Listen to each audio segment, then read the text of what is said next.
20 years ago, I decided to change my life. I left Lincolnshire, the people and places I had always known, to start the next chapter in Manchester. I was 23, ambitious, restless, dreaming, determined to make my mark. 2 weeks ago, I took a pilgrimage to the exact spot where that story started, at 4 p.m, Friday, September the 23rd, 2005. Hazelwood Court, 86 to 88 Crumpsall Lane, my home for the next 2 years. I stood outside the car park looking in. The building hadn't changed much, same pebble-dash walls, same blinds still hanging in my old window, closed, as if to guard a figure who had never left. For a moment I imagined him still there, suspended. A shard of sunlight cut across the path as if to say come visit. Stepping through it felt like a portal to the past. I sat on the steps next to the window and felt a strange homesickness, not for the flat itself, I hadn't thought about it in nearly 2 decades, but for what it represented. That period of my life was pure beginnings, studying music, releasing tracks, DJing across Manchester, everything was raw and constant. From 2005 to 2007, everything revolved around music. I moved from Crumpsall to Fallowfield eventually to be closer to my peers where I still live now. I studied hard, DJed relentlessly, and spent long nights pushing tracks out of a cracked Logic 5 and a battered mixer. The scene was alive. Uni life, the clubs, the record shops, everything breathed music. Manchester felt like a giant studio and a club rolled into one. I believed anything was possible because it was. I didn't just have the proof, I was the proof. I left university with distinctions, a first-class honours degree, and modest success. A catalogue of tracks, I was signed to labels, sang in bands, received media and press exposure, released remixes and DJed and performed in venues and on the radio. The fire burned with no thought of algorithms, branding or strategy. It was creation for its own sake. The momentum carried me like a current. That's the problem with momentum. An object in motion stays in motion, and I was slowing down.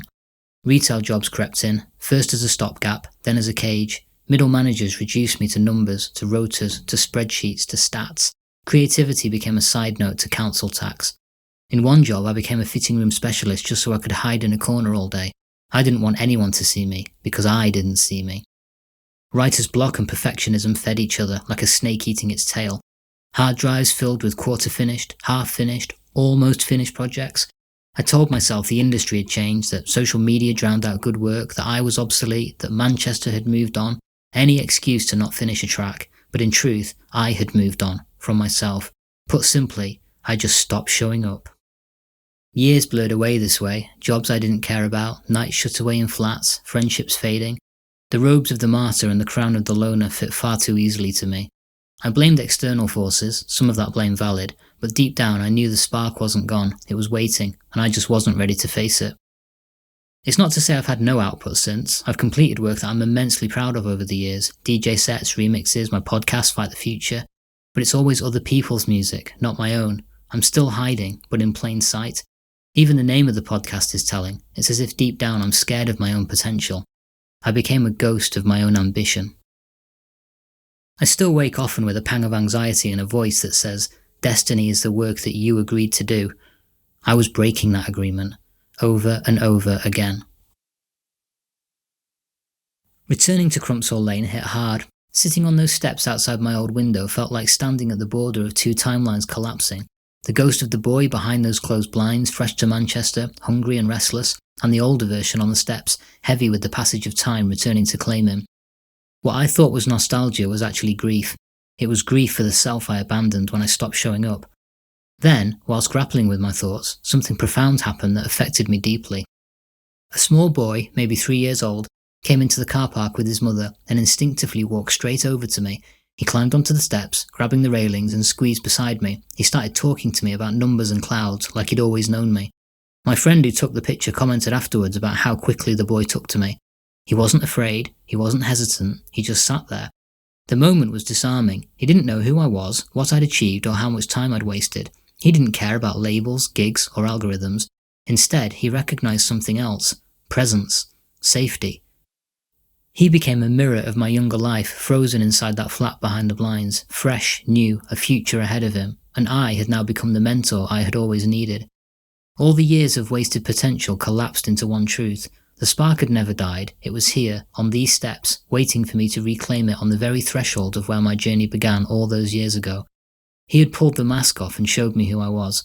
Past, present and future layered together. Before leaving, the boy reached up and patted me on the head with a playful bye-bye. It was a small gesture, but it actually felt like a transfer. The universe was handing me back my fire. With a wave, he disappeared into the building, the door to my old home closing behind him. The symbolism was impossible to ignore. I was being bid farewell by my past for a journey into the future. It's very easy to pass this tiny encounter off as pure coincidence, but I couldn't help thinking if I'd arrived minutes earlier or later, then none of this would have happened. The sunlight across the threshold, the close of the blinds, the encounter with the boy, even the weather was identical to when I moved in, and anyone from Manchester knows that sunshine is rarer than a ticket to Oasis. I realised something essential. The boy recognised me because I showed up on those steps. For years I'd hidden in basement flats, in meaningless jobs, in unfinished projects, in excuses.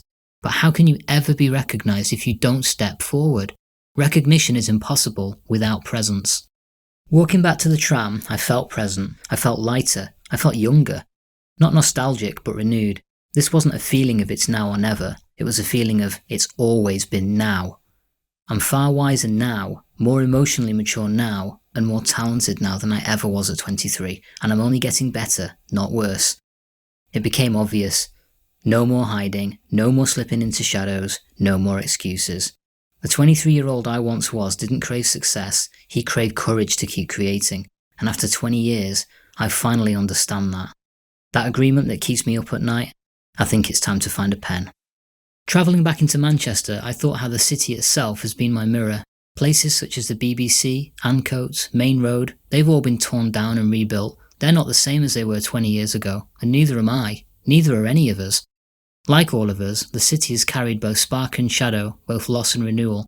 Coming back to Crumpsall, I did not just revisit a location, but I rediscovered the bond between myself and city. Some are born here, some are drawn here. I was reborn here. Manchester isn't just where I've lived for 2 decades, it's a place that shaped me, through spark, through shadow, and now through regeneration. I had many pictures planned for an anniversary post, staged selfies next to landmarks, comedy shots in streets, but they had no weight, no story, no history. It wasn't authentic. A picture of me sat on some steps of a pebble-dash building in North Manchester is not viral, but it's real. None of the other pictures I took that day seemed to hit home. Home. In my face, on those steps, next to that window, is where it all began, and where it all becomes. A picture may hold 1,000 words, but this one holds 20 years.